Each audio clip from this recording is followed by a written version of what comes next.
नमस्कार साथियों, अगर आपके बैंक अकाउंट में 3 महीने से एक भी ट्रांजैक्शन नहीं हुआ है तो जरा रुक जाओ। आपको पता भी नहीं चलेगा और आपका खाता फ्रीज हो सकता है।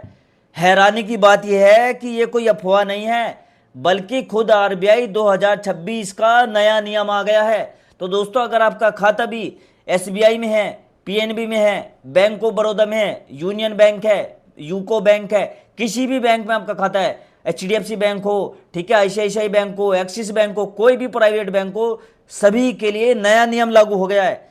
और इस नियम से करोड़ों खाता धारक सीधे प्रभावित होने वाले हैं। तो दोस्तों, वीडियो को आखिर तक जरूर देखिएगा, क्योंकि इसमें मैं आपको बताऊंगा कि कौन से 3 तरह के खाते खतरे में हैं और सबसे जरूरी बात, अपने खाते को कैसे सुरक्षित रखना है। तो दोस्तों, आपसे एक छोटी सी रिक्वेस्ट है, हमारी वीडियो रोज शाम को 6 बजे आपके मोबाइल पर पहुंच जाती है। तो आपको क्या करना है, रोज शाम को 6 बजे वीडियो मेरी जरूर देखनी है, क्योंकि दोस्तों हमारी वीडियो में जो जानकारी होती है ना, वो हर किसी के लिए होती है, चाहे वो आप गरीब हो, मजदूर हो, किसान हो, ठीक है, अमीर हो, पढ़े लिखे हो, कम पढ़े लिखे हो, हाउस वाइफ हो, ठीक है, कोई भी व्यक्ति हो, हर किसी के लिए कुछ ना कुछ नई जानकारी रोज जरूर मिलेगी। तो रोज शाम को 6 बजे आ जाया करो, वीडियो देख लिया करो, बस यही कहना था।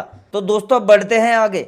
दोस्तों, आरबीआई किसी का भी खाता मनमाने ढंग से बंद नहीं करता। असल में आरबीआई ने साफ तौर पर 3 खास तरह के खातों की पहचान कर दी है, जिन पर कड़ी नजर रखी जा रही है। और इसका मकसद है धोखाधड़ी रोकना, बैंकिंग सिस्टम को साफ सुथरा रखना और किसी का पैसा गलत खाते में ना उड़ जाए, ठीक है, उसका ध्यान रखना। तो दोस्तों, वीडियो को ध्यान से समझेंगे, पूरी वीडियो देखेंगे, तभी आपको ये नियम समझ में आएंगे। तो अगर आपने इस वीडियो को यहीं छोड़कर चले गए, मिस कर दिया, तो देखो फिर आप बाद में पछताते रह जाओगे कि यार ये नए नियम तो हमें पता ही नहीं थे। तो दोस्तों सोचिए, आपकी अलमारी में एक पुराना ताला पड़ा है, जिसकी चाबी आपने बरसों से इसमें नहीं घुमाई, जंग लग जाएगी ना। बैंक खाते के साथ भी बिल्कुल यही होता है। पहली कैटेगरी है इनएक्टिव, यानी निष्क्रिय खाता कहते हैं हम इसे। अगर आपके खाते में लगातार 12 महीने से कोई भी लेन देन नहीं हुआ है, चाहे जमा हो, निकासी हो, यूपीआई हो या चेक हो, तो बैंक इसे इनएक्टिव घोषित कर देता है। और यहाँ एक बात ध्यान रखिएगा, सिर्फ ब्याज जमा होना ट्रांजैक्शन नहीं माना जाता। यानी अगर आप खुद कुछ नहीं कर रहे उस खाते में, तो खाता चुपचाप इनएक्टिव हो जाता है। एक बार ऐसा हो गया तो आपका ATM card, chequebook, net banking जैसी सुविधाएं आपकी रुक जाएगी, रोक लग सकती है। लेकिन राहत की बात यह है, बस आप एक छोटा सा ट्रांजैक्शन उसमें कर दो, खाता फौरन वापस आपका एक्टिव हो जाता है। तो समझ गए इस नियम को। लेकिन असली खतरा तब शुरू होता है जब यही खाता और आगे बढ़ जाता है। इसे हम देखो दूसरी कैटेगरी में रखेंगे, इसे बोलते हैं डोरमेट अकाउंट, यानी लगातार 24 महीने यानी पूरे 2 साल से सन्नाटा रहता है अगर आपके खाते में। जरा सोचो, 2 साल, इतने में तो मोबाइल नंबर बदल जाता है, पता भी बदल जाता है, केवाईसी पुरानी हो जाती है। और यही खामियां साइबर फ्रॉड करने वालों के लिए सोने की खान बन जाती है। यानी जो लोग साइबर फ्रॉड करते हैं ना, उनके लिए बहुत बड़ी काम की चीज़ होती है। इसलिए भूले हुए खाते बैंक की रडार पर सबसे ऊपर है। अगर खाता लंबे समय तक डोरमेट रहा तो बैंक उसे बंद करने की प्रक्रिया शुरू कर देता है, और बची हुई जो राशि है वो आरबीआई के डीए फंड में जमा हो जाती है। यानी उसमें पैसा भी नहीं मिलेगा जो आपने जमा कर रखा है। एक बात का ध्यान रखना है, यहाँ पर डरिएगा मत, आपका पैसा नहीं डूबेगा। बस क्या करना है आपको, डॉक्यूमेंट के साथ बैंक जाकर क्लेम कर लो, आपका पैसा आपको वापस मिल जाएगा। तो अगर आप नहीं चाहते कि आपका खाता डोरमेट हो तो उसे एक्टिव रहिए उसमें। तीसरी कैटेगरी है दोस्तों हमारा जीरो बैलेंस वाला खाता। दोस्तों, जीरो बैलेंस खाता हर किसी का होता है, चाहे आप किसान हो, गरीब हो, मजदूर हो, कोई भी व्यक्ति हो, हर किसी का जीरो बैलेंस जरूर खुला हुआ है। अब देखिए दोस्तों, जो हमारे जनधन खाते हैं, अगर लंबे समय तक शून्य बैलेंस पड़े रहेंगे तो बैंक इन्हें भी प्रशासनिक बोझ मानकर बंद करने की दिशा में बढ़ सकता है। समझ गए, यानी बंद करना शुरू कर सकता है। लेकिन दोस्तों, यहाँ एक अच्छी खबर है, आरबीआई ने बेसिक सेविंग बैंक डिपॉजिट यानी बीएसबीडी खाताओं की सुविधाएं और बेहतर कर दी है। अब आपको फ्री एटीएम कार्ड मिलता है, बिना चार्ज के मोबाइल बैंकिंग मिलती है, महीने में कम से कम 4 बार मुफ्त नगद निकासी मिलती है, और साल में एक बार 25 पन्नों की फ्री चेकबुक भी मिलती है। समझ गए। अब आते हैं सबसे जरूरी कड़ी, जो है केवाईसी। और साथियों, ये बात गांठ बांध लो, अगर आपकी केवाईसी अपडेट नहीं है तो चाहे आपका खाता कितना भी एक्टिव क्यों ना हो, वो भी फ्रीज हो सकता है। पहले ये झंझट बार बार करानी पड़ती थी, लेकिन अब सेंट्रल केवाईसी यानी सी केवाईसी अपडेट होने के बाद एक बार सही तरीके से हो गई तो लंबे समय तक दोबारा परेशान होने की जरूरत नहीं है। इसलिए अगर बैंक से केवाईसी अपडेट कराने का आपको मैसेज आया है तो उसे देखो, टालिए मत, इग्नोर मत करो, नजदीकी बैंक में चले जाओ या फिर मोबाइल ऐप से आज इस काम को निपटा लो। अब सवाल ये आता है कि अपने खाते को इन झंझट से बचाए कैसे। देखो जवाब इसका बहुत सीधा है।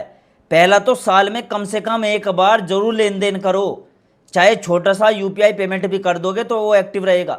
दूसरी चीज है, केवाईसी हमेशा अपडेट रखो अपने खाते में, और बैंक की सूचनाओं को नज़रअंदाज मत करो अगर बैंक की तरफ से कोई मैसेज आ रहा है।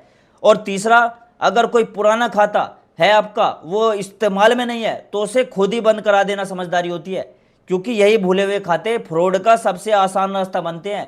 तो दोस्तों अगर आपका कोई पुराना खाता पड़ा है, 3-4 साल हो गए, उसमें आपने कोई ट्रांजैक्शन नहीं किया, बस ऐसे ही छोड़ रखा है, तो आज ही बंद करवा दो उसे। अब दोस्तों मैं आपको आपके अधिकार बताता हूं जो हर किसी को पता होने चाहिए। बहुत से लोग, खासकर जिन्हें बैंकिंग प्रक्रिया की पूरी जानकारी नहीं है, बैंक जाने से डरते हैं। लेकिन याद रखिए, बैंक में आपका पैसा जमा है, वह आपका हक है।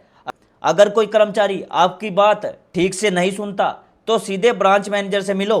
पासबुक को लेकर भी आपको पूरा हक है। आज भी बैंक आपको पासबुक देने से मना नहीं कर सकता, भले ही ज़्यादातर काम अब डिजिटल हो गया हो। समझ गए? खाता बंद कराना भी उतना ही आसान है जितना खुलवाना। बस ब्रांच जाकर एक साधारण आवेदन दे दो, और अगर आपके खाते में नेगेटिव बैलेंस है यानी माइनस में है तो कानूनी तौर पर बैंक को खुद उसे एडजस्ट करके खाता बंद करना होता है। इसलिए आपसे एक्स्ट्रा पैसा मांगने का कोई हक नहीं बनता बैंक का। एक और नया नियम है जो हाल ही में लागू हुआ है, वो है बड़ी रकम के लेन देन पर पैन कार्ड की जानकारी देना।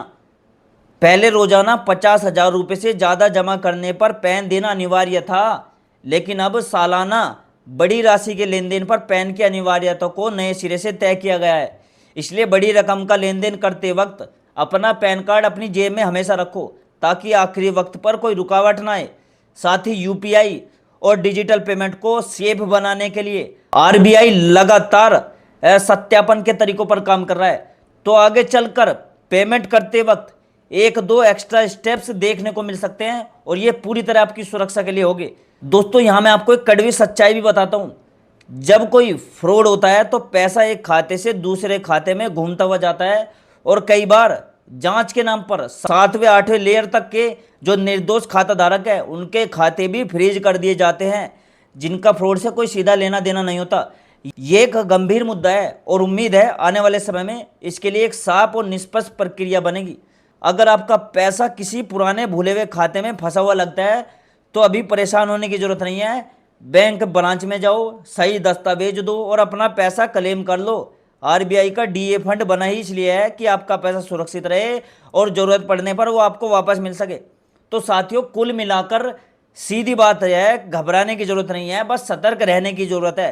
खाता इस्तेमाल करते रहो, केवाईसी अपडेट रखो, और जो खाता काम का नहीं रहा उसे अपना आप ही बंद करवा दो। ऐसा करके ना सिर्फ आपका खाता सुरक्षित रहेगा बल्कि आपको फ्रॉड जैसी मुश्किलों से भी आप बचे रहोगे।